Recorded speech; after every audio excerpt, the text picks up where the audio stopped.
Hello and welcome to another Victory Tuesday special, Birds of the Round Table, as the Eagles drop the Washington Commanders. Yes, I know the game was almost a week ago, but we've got schedules to keep, and it's Tuesday night, so it's time to talk about the Birds. I am your host, Shane Haff. You can give me a follow on Twitter at Shane Haff NFL. I'm back off of, I think it's been like 3 weeks since I've been on the show or something like that. My son's fall ball schedule is finally done. Tuesday nights are free again. And I got back just in time for Dibes to peace out. Dibes got used to the host chair. He heard I was coming back, and he's currently holding out contract dispute or something. So he's not here tonight, but the rest of the crew is. By the way, totally joking. He's just sick. But also joined by David. Give him a follow on Twitter at PHL Eagle News. David, how you feeling tonight? I'm doing a lot better now that we've gone live, because doing that backstage, we were commiserating of which horrible jerseys we've all purchased during our lifetime. So I'm glad to move forward with happier news. The Eagles are 8-2. They're in sole possession of the NFC East. They're about to go to LA. It's the last flight they'll have to take for the rest of the regular season. And if they get home field advantage in the playoffs, the last flight until they go to New Orleans, baby. So I'm ready to go. All right. Yeah, we're swapping. I told him we really should just go live. Just hit go live and do all our pre-pod chit-chat, because maybe you guys would find that interesting live. But also joined by Ryan. I own not one but two Jalen Reagor jerseys. Reese, give him a follow on Twitter at Philly Sports PSA. Ryan, now that I earned your dirty laundry out here, how you doing tonight, man? Wow, you did me wrong there. Jeez. Well, at least you didn't tell them I have a J-Jaw jersey as well. So, crap. I just did. I wouldn't do that to you. I was a big J-Jaw guy. No, yeah, listen, I think people would love a jersey episode. We just BS about the jerseys we've had, we want, we regrettably chose to purchase not once but twice, stuff like that. It sounds like what we need to do is we need to have a Birds of the Round Table bad jersey giveaway, and Ryan would be a great sponsor for that. I have about 90 Eagles jerseys, and there's probably about 10% I wouldn't mind getting rid of.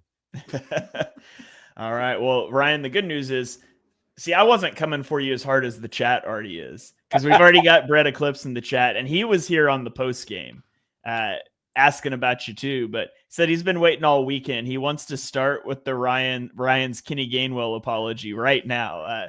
What do I need to apologize about? Make him buy the jersey. Just buy the jersey as compensation. I put this out on Twitter earlier this week, but before Gainwell's runs in the fourth quarter, he had 3 consecutive big runs. The team was averaging 3.92 yards per carry with a 40% success rate. And after Kenny Gainwell provided that spark, Ryan, 11.1 yards per carry and an 80% success rate. So big Kenny Gainwell day. Oh yeah, it was glorious. The 3 Kenny Gainwell fans were jumping up and down for joy, I'm sure. All right, well, let's dive into it here. We're going to start with our offensive takeaways. And Ryan, I'll let you lead us off with your Kenny Gainwell save the game take here. Oh, yeah, definitely. You know me.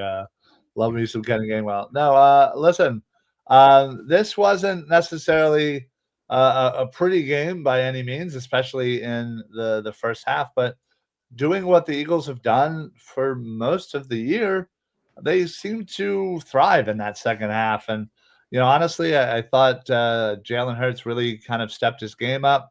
Had yet another, turnover free day. Wasn't perfect by any means, but listen, I thought he took the team on his back. Saquon certainly was a big part of that as well. But listen, he was kind of evenly distributing the ball between Devontae and Saquon and Dallas and AJ. I thought Jalen Hurts is honestly playing amazing ball right now, and deserves a lot more love than the average fan is giving him right now, honestly.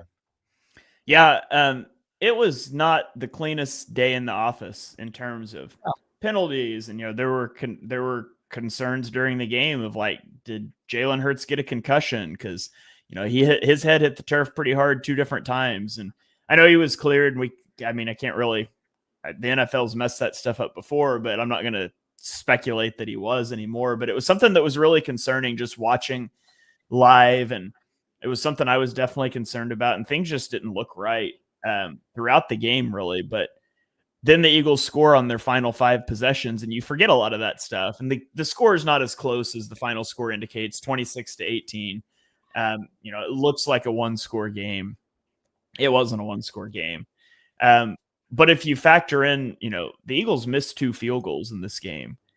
And if those field goals were converted, the Eagles scored on 70% of their offensive drives. And that's impressive. Now, we can talk about how you need to convert those field goals into touchdowns. You shouldn't be kicking 5 field goals in a game. But the offense did move the ball, and it didn't always look pretty. And I've got some questions about some of the pass game design things in this one. But overall, you notch a huge win against a division rival on a short week. So it's hard for me to, Washington was lapping the league early in the season in terms of their offensive efficiency. And the Eagles, especially if you exclude that garbage time drive, but even if you don't, they almost doubled up Washington in yardage. And so I think, it didn't look as good. It didn't look like you would have wanted it to. But a win's a win, and this was a win over a good opponent on a short week. So I think Eagles fans should feel good about that.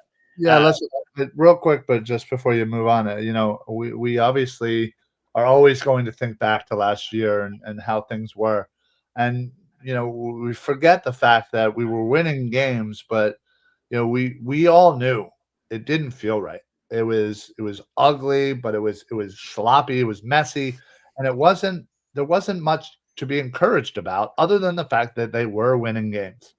Now we forward to the post-bye for this year, and they are winning games, and now they are doing it in a way that is encouraging. That is, there are steps that have been taken to get better. And I think right now, we're 8-2. Last year was 10-1. I feel so much better about this team right now at this point than I did last year by a wide margin. So it's encouraging that things are progressing in such a way that you feel good about this team, honestly. Yeah, and good comment here from Q that last year we were winning games with the bottom defense. We currently have a top defense, and the Eagles defense is now top 5 in DVOA. If you look at since the bye, I believe they have the best drop back EPA and the second best rushing EPA. They lead the league in success rate as a defense. And of course, the offense has actually fallen off a little bit to last year. If you compare the numbers this year to last year, like the Eagles offense is 16th in passing DVOA right now. And that's simply not good enough with Jalen Hurts, Devontae Smith, AJ Brown, Dallas Goedert, Saquon Barkley. And so there's a lot of meat left on the bone there. And it just seems like last year you were waiting for the bottom to drop out a little bit. This year you've seen the offense add new things to their arsenal, and the defense has continued to just play at a really high level. And so it feels sustainable, and there's a lot more hope in my mind. The passing offense improves over the back half of this season than there was that the defense would improve over the back half of last season. So Brett Eclipse says the Cliff Kingsbury drop-off is good news for the NFC East title odds. Yeah, absolutely.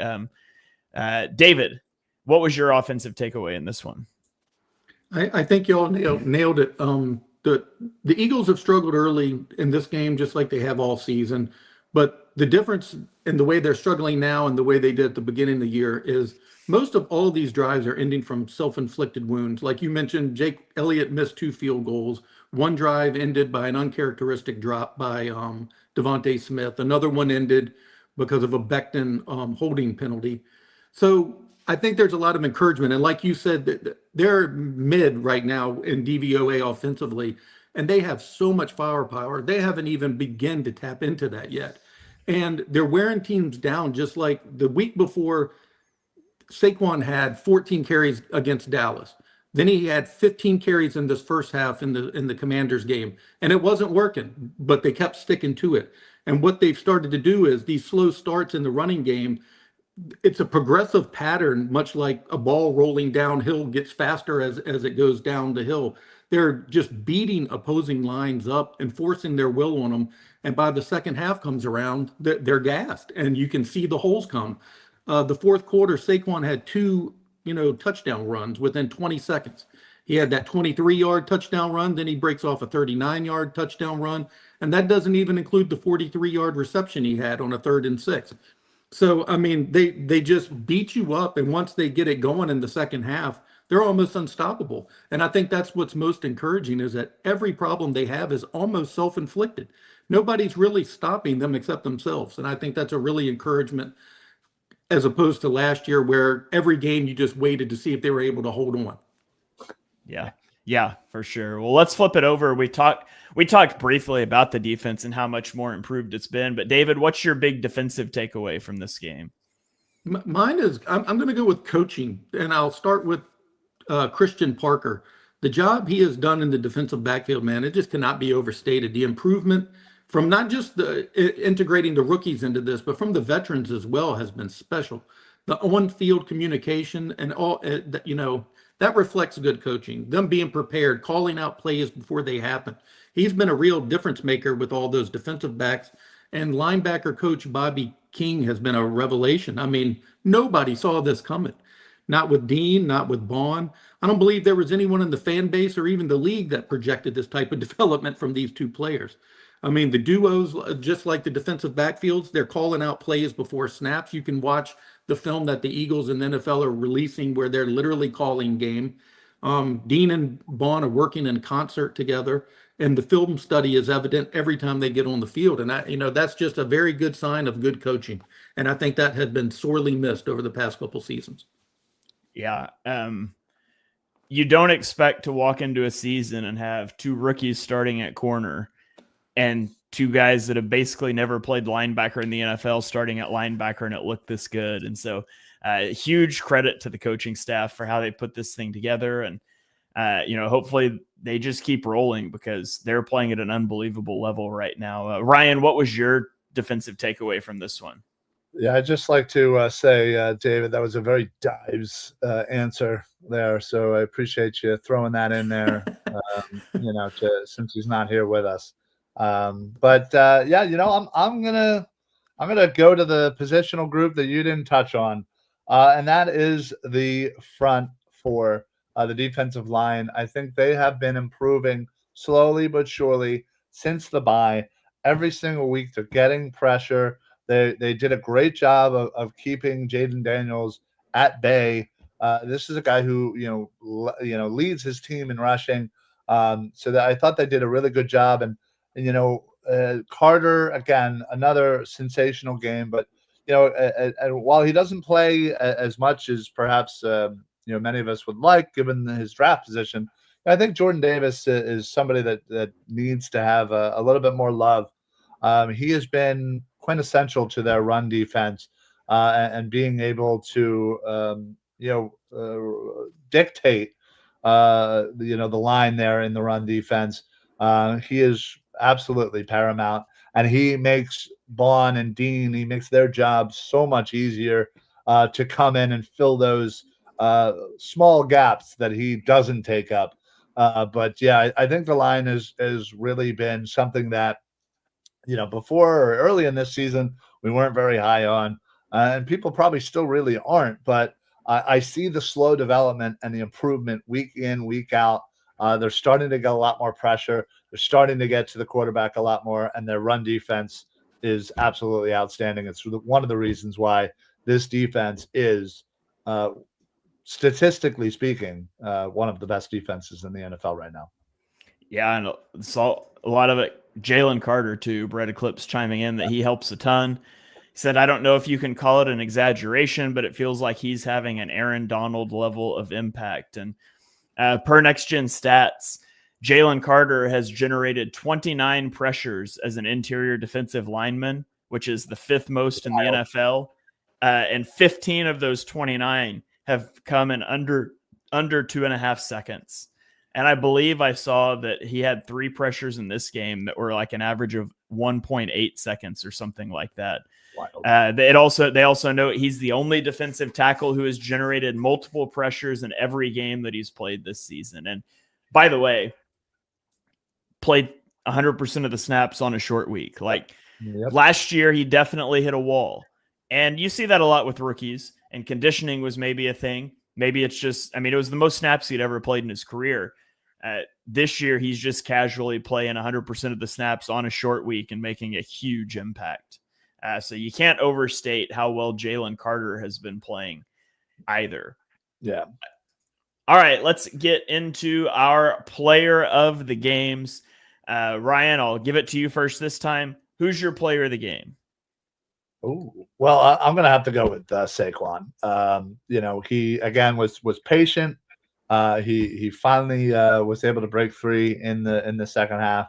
There's 2 touchdowns were absolutely amazing. I was in the end zone there, probably 20 rows up as he was coming towards me both times. It was absolutely great to see, and honestly, for him to seal the game with those touchdowns. And like David said, they were technically like 20 seconds apart, pretty much. So, Saquon has just absolutely been the story for this offense this entire year. And he certainly was again on Thursday. Yeah, and made an equally big impact in the passing game with 52 yards receiving on 2 receptions, including that 43-yarder that was huge for the Eagles. So that's a great pick. David, where are you going to go for your player of the game? I'm going to go back to the guy we were just all speaking about, and that's Jalen Carter. Like you said, he played 100% of the snaps. That is a nightmare scenario for opposing offenses. He is absolutely wrecking interior offensive lines every week with his increased conditioning. He rarely has to leave the field now. He could be the best defensive tackle in this league, and he could be in the conversation for the defensive player of the year. He played 107 snaps with only 3 days in between. That is absolutely unheard of. And if you look back to last season when he was coming off the field and you could tell he was wearing down, it has been an amazing transformation, man. And he has completely transformed the defense, and the pressure that he provides up front, the havoc that he's wreaking, it has changed everything. And it's made the life of the defensive backs a lot easier as well. Yeah, that's a good call as well. Brett Eclipse asked, doesn't Saquon make up like half of some of the fastest runs in the league this year? He is 3 of the top 10. Yeah. He is currently 4th, 8th, and 10th on that list. It was higher earlier in the season. So I'm going to give my player of the game. Okay, realistically, it should go to Zach Bond, who had an incredible game, right? Okay. Realistically, it should go to Zach Bond, 15 tackles, tackle for loss. He's the one that makes the final play on Jaden Daniels on that 4th and 2, greatly aided by Jalen Carter, greatly aided by Reed Blankenship. But I'm going to give my player of the game to Grant Calcaterra, who had in this game had 0 targets, but makes perhaps the play of the game, hustling downfield after the ball. The ball gets punched out of Dallas Goedert's hands, and he's just right there to fall on it. And there is not a more game-changing play in this game than that one. I think the Eagles were up 2 at that point. I think it was 12 to 10, if I recall correctly. It was 12 to 10 with 7 minutes left in the 4th quarter. And the Eagles would score a touchdown 3 plays later. And so he does not show up in the stat sheet other than that fumble recovery, but I have doubts about the outcome of that game if he's not there to fall on that Goddard fumble. So I'm giving the unsung hero MVP player of the game award to Grant Calcaterra. There you go. All right. Does anybody else have any final things they want to say about this game before we turn the page and we start talking about this upcoming matchup with the Los Angeles Rams? Anybody? I got one thing. The just a couple quick stats. The total amount of offensive drives the Eagles have had so far this year with 10 or more plays is 26. That's insane. I mean, it's tied for first going into Sunday's game. They're a game behind, so somebody may have caught them after that. But they are averaging during this 6-game winning streak 199.7 rushing yards per game. It's just unbelievable. I mean, they're just completely enforcing their will on every opponent that they have. There's a 814 rushing yard differential between them and what the defense has allowed against them this season. Quinyon Mitchell has a 25% forced incompletion rate, which is the highest in the National Football Conference. Jalen Hurts has 17 total touchdowns since coming out of the bye, which leads the NFL. I mean, they are just playing some incredible football. So when we sit here and, pick on a couple things that need to improve, you have to remember they are leading the league in almost all these categories right now. I mean, they are really playing lights out football. Yeah. 100%. All right.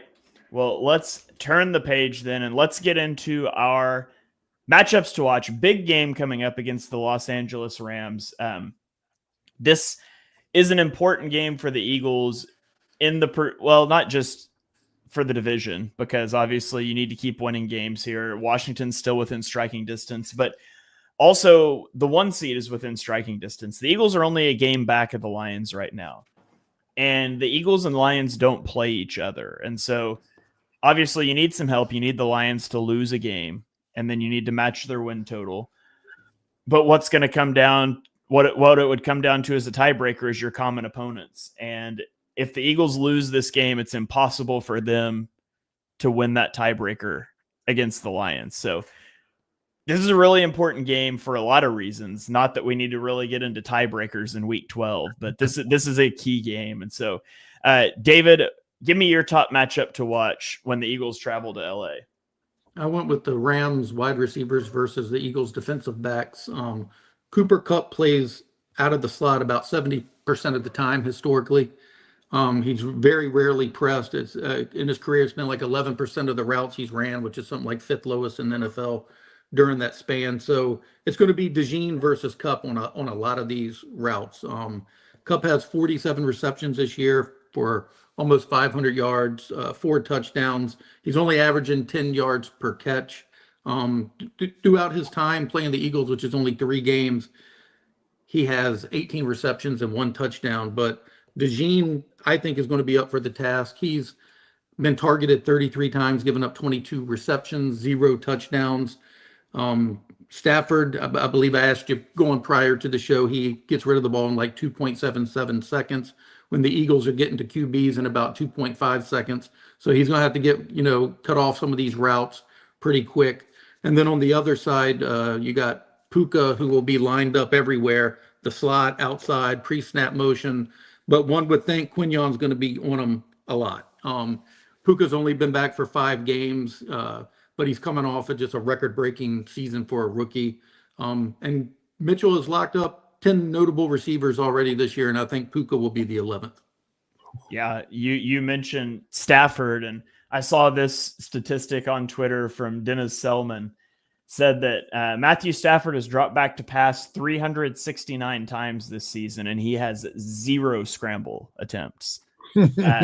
He already, since 2006, when this started being tracked, Matthew Stafford already is 3rd most dropbacks without a scramble. And he's only 16 behind Drew Brees. So barring a scramble, he will get to 2nd place.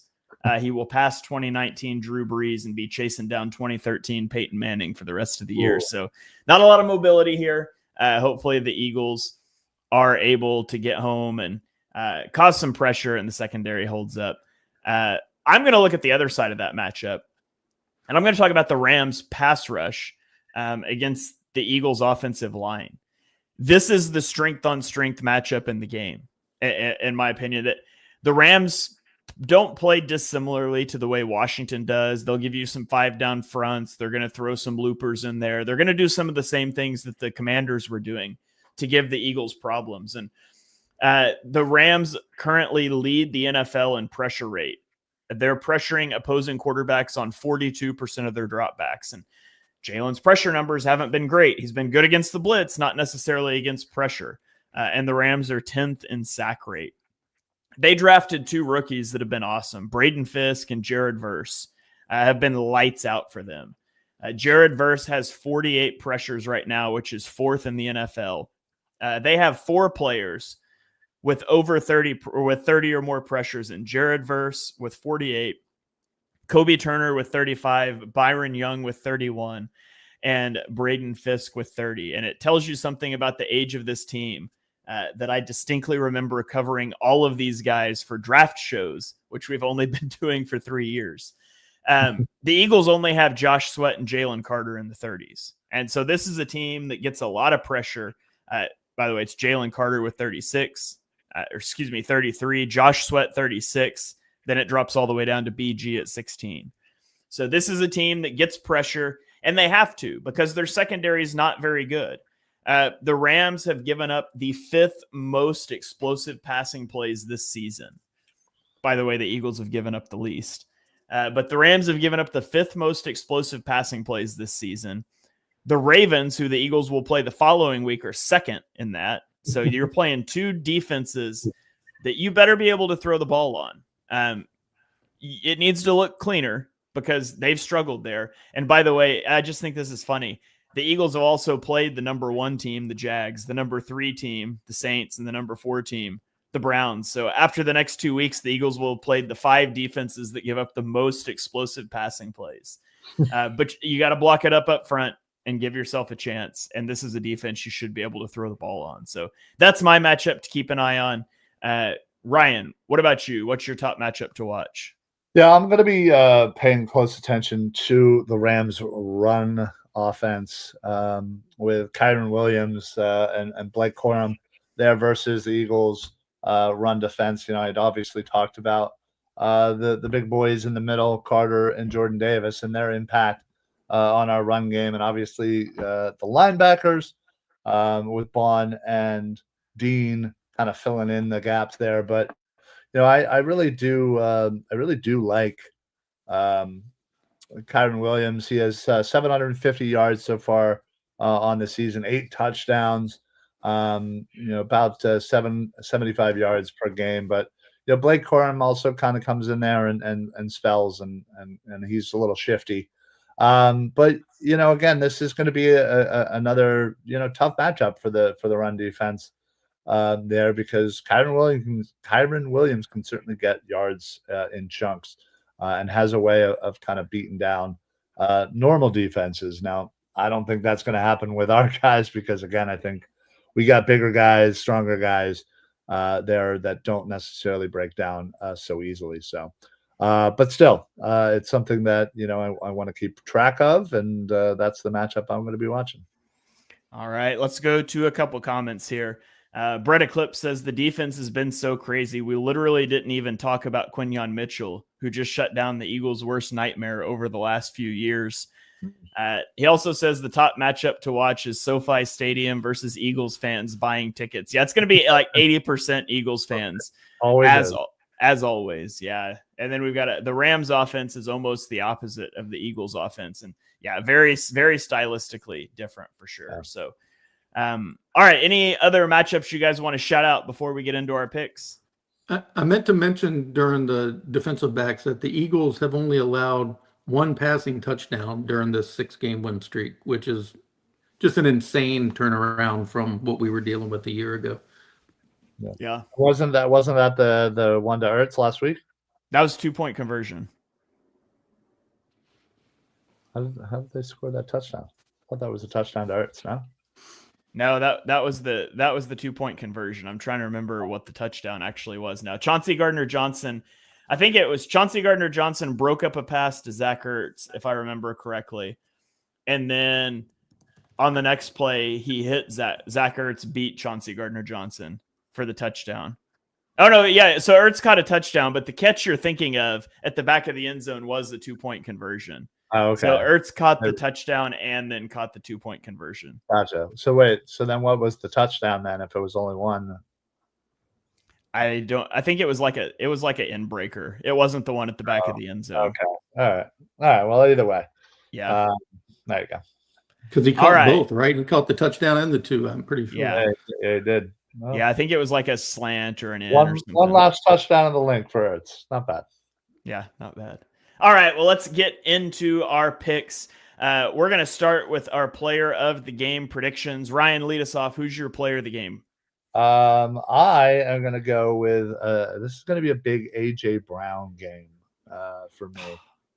This is, again, as you've been saying, that Eagles need to take advantage of this Rams pass defense. And, AJ's, not been so AJ-like last couple of games. He's certainly got his catches, but he hasn't had that kind of signature game in a while. And I think this is where he could potentially go $150, touchdown or 2, and really kind of open things up against the Rams. All right, so AJ Brown from Ryan. David, where are you headed? I was headed there, so I'm going to pivot to Devontae Smith. He's been way too quiet. It's time to start finding some balls for him as well. So I think he could do it on. They denied him on his birthday in prime time, so it's time to help him out in LA and give him about 8 and 9 targets in this one. All right, well, I'll just keep it here with the passing game, and I'll go Jalen Hurts. I think this is a team that can be had deep, and I'm just going to be hoping that it's equally split between AJ and Devontae. So Hurts' numbers look better than theirs. So let's go to score predictions. David, what do you have? I went on this one. I went 26-17 Eagles. All right, 26-17. What do you have, Ryan? I'm going 34-18. All right, 34-18. I'm assuming you're saying Eagles. I didn't clarify with either of you, but Do you need to? All right, I'm going to go 28-13 Eagles. I'm a little leery about predicting a game that's not a one-score game still, but the defense has been so good, and Stafford can always go on a heater, but I think the Eagles will take care of business here.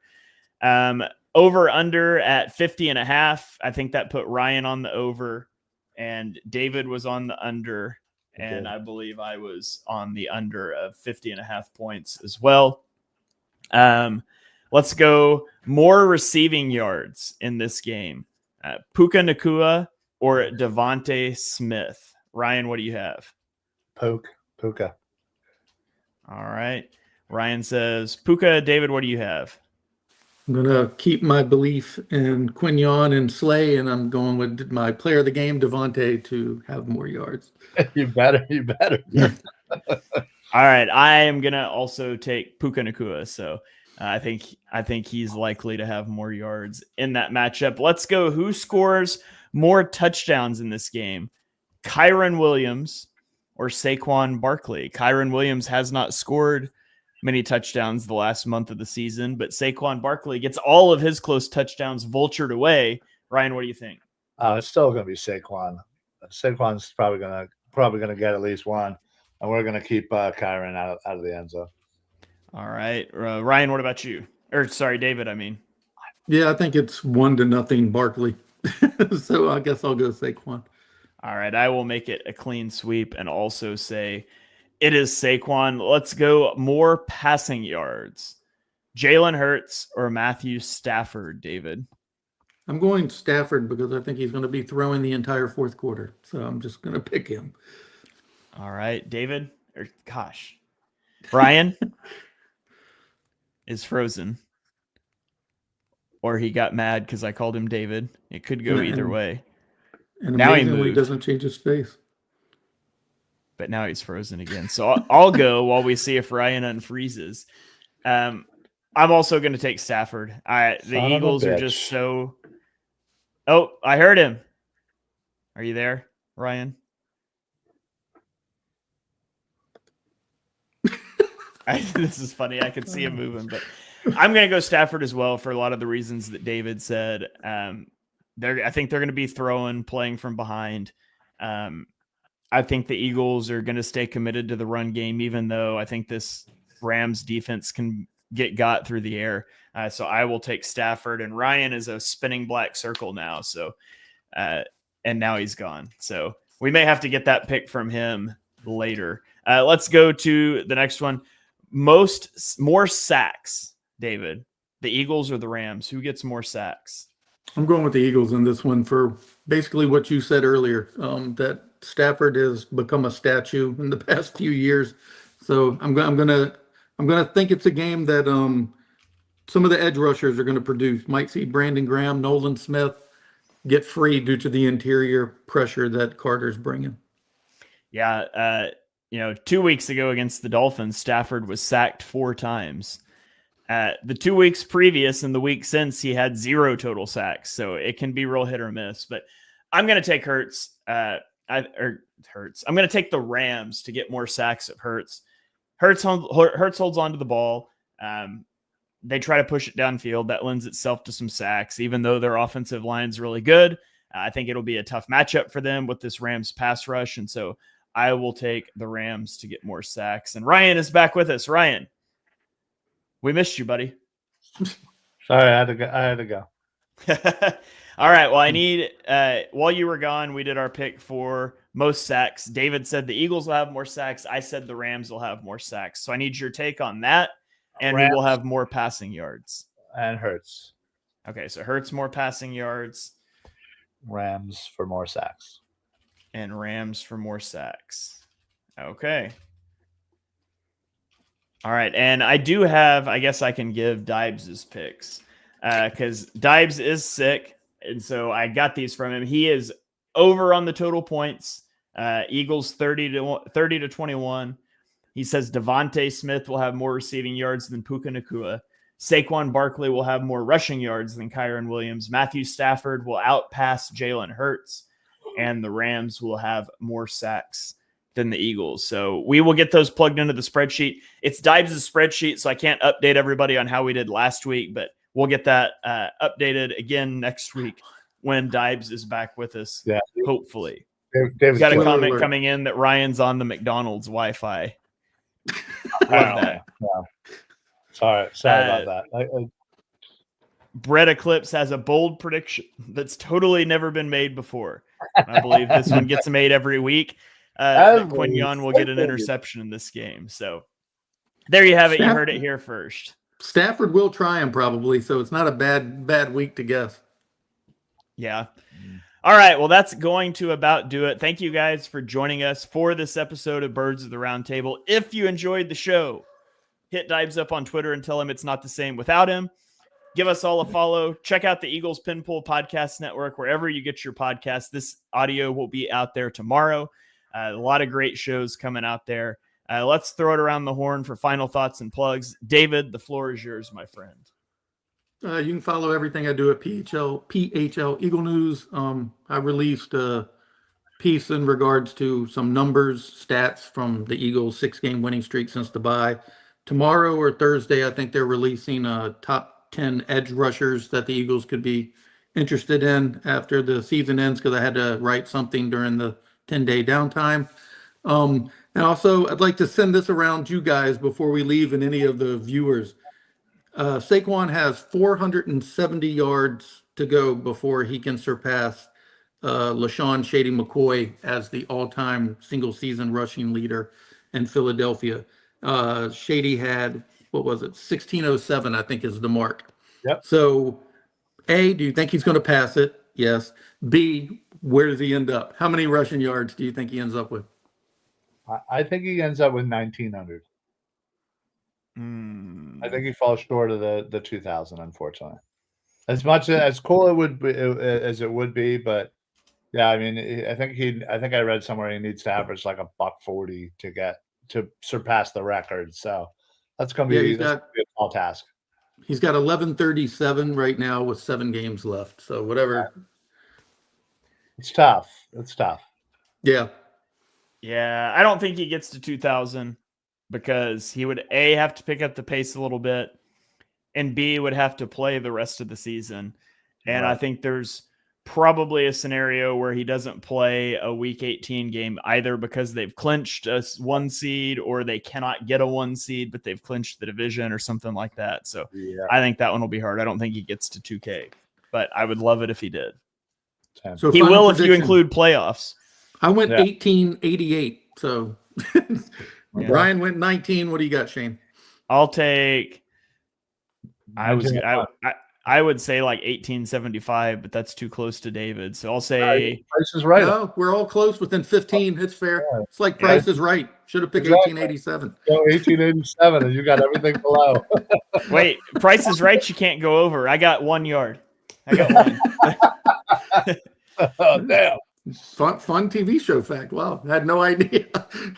Yeah, Price is Right is you had it was closest without going over Without going over, of course. Wow, because I the don't last dude was always like one. $1. What? $1, Bob? Yeah. All right, Ryan. Final thoughts, plugs, floor is yours. Listen, my final thought is that the NFC East belongs right here. And there wasn't a question about it throughout the season. Dallas Cowboys, my God, they are hard. They are tough to watch. The Giants are just, you know, I don't think they're tough to watch at all. No, yeah, because nobody watches them. And listen, Washington certainly gave it a good run there. But they definitely, are a team that's probably going to, be a force in this division as long as Jaden Daniels keeps improving for the next couple of years. So, but yeah, we just got to hope that the Lions find a way to lose. They've had a couple of close games recently, and obviously not Sunday, but and they seem to find ways to win. So, listen, let's hope we can just at least lock up the 2 seed, get a couple of home games, and even if we have to go to Detroit, I think we can beat them. They're the only team. They're the only team that I think can beat the Eagles, but I think we can beat them as well. Other than that, follow me here, and tell your friends. My final thought is it'd be nice to watch the Giants and Cowboys win a few games now and tank that draft stock, but yes, maybe that's just me. But make sure you are following these guys. Lots of great content coming your way on the network, on these guys' Twitter feeds. Check out David's written work, but give them all a follow. David is at PHL Eagle News.